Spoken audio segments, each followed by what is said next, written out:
प्रसंग एनएसी आ म्युनिसिपालिटी घोषणा को लेकिन सबुबले सरकार होउचंती गोटे कंटिन्यूअस प्रोसेस एवं से कंटिन्यूअस प्रोसेस भितरे निर्वाचन पूर्वरु फेब्रुआरी मासरे मार्च मासरे आमर प्रिय नेता पूर्वतन मुख्यमंत्री श्री नवीन पट्टनायक जी सारा ओडिशा रे 56 गोटी अंचल को एनएसी रे घोषणा करिया पई एनएसी रे परिणत करिबा पई घोषणा करितिले प्रतिश्रुति देइतिले एवं सेही अनुसार मध्य कार्यक्रम आरंभ हेइतिला।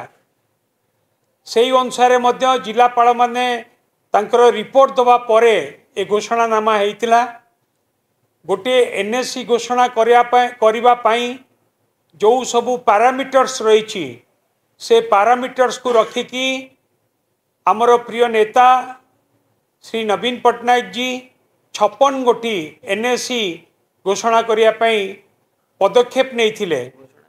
घोषणा करथिले एवं एनएसी करिया पई पदक्षेप नहीं एवं ता भितरु वर्तमान सरकार जो 28 गोटी एनएसी घोषणा करिया पई जाइचंती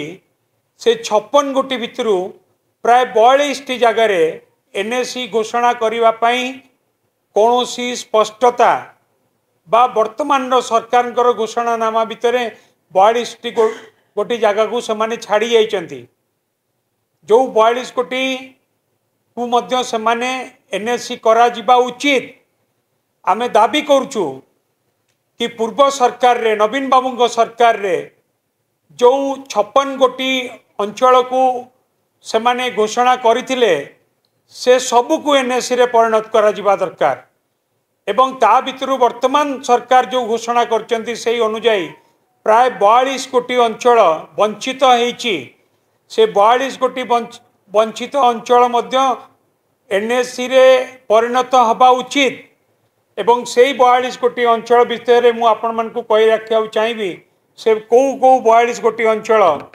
ता दियर अछि बिंझारपुर पानीकोइली जारका छेंडीपदा पाइकमाल भेडेन बेलपड़ा सैतला शेरगढ़ कुकुड़ाखंडी बेगुनिया अगरपड़ा जयपाटना रायकिया सिनापल्ली डुंगुरीपाली बणई कंटिलो परजंग कंटामाल मनमुंडा पुराणा कटक बाउशुणी सिंधेकेला बालियापाल खैरा धामरा रासोल मदनपुर रामपुर कुजंग बोलगढ़ शरणकुल साखीगोपाल काकटपुर बामंडा सुबल्या उलुंडा एपरी 42 गोटी अंचल वंचित होइचंती।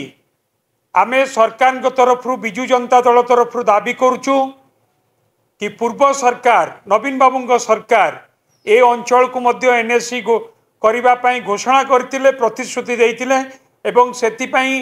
एनएसी रे परिणत करिबा पई जो कार्यक्रम नबा कथा सरकारी स्तर रे ता पई मध्य पदक्षेप आरंभ हेइथिला। किंतु वर्तमान सरकार जो ए 42 कोटी अंचल को एनएसी रु वंचित करुचंती आमे दाबी करचु ए 42 कोटी अंचल मध्य एनएसी रे परिणत हो ता पई आवश्यक पदक्षेप नियंतु। ता सहित मध्य ए 42 कोटी रे मध्य तुरंत नोटिफिकेशन हबा दरकार एवं जति घोषणा करचंती ता मध्य तुरंत नोटिफिकेशन हबा दरकार। ता सहित जो अपग्रेडेशन पाई एनएसी रु म्युनिसिपालिटी अपग्रेडेशन पाई नवीन बाबू कही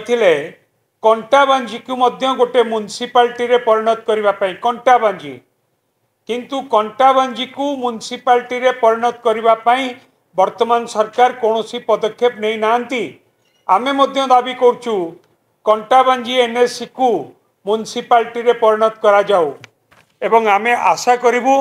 जेते शीघ्र वर्तमान सरकार ए 42 कोटी एनएसी अंचल जहाँ वंचित करिसेंती एनएससी रे परिणत करने तुरंत से 42 कोटी को एनएससी रे परिणत करंतु एवं ता सहित कंटाबांजी को मध्य एनएससी रु म्युनिसिपालिटी रे परिणत करने आवश्यक पदक्षेप नियंतु। जदि एथिरे कौनसी विफल हब ताहले बिजु जनता दल चुप रहिबो नाही, बिजु जनता दल चुप रहिबो नाही। सेथिपई दरकार पड़िले मध्य आमे राज्य रास्ता को आसिया पई बाध्य हबो।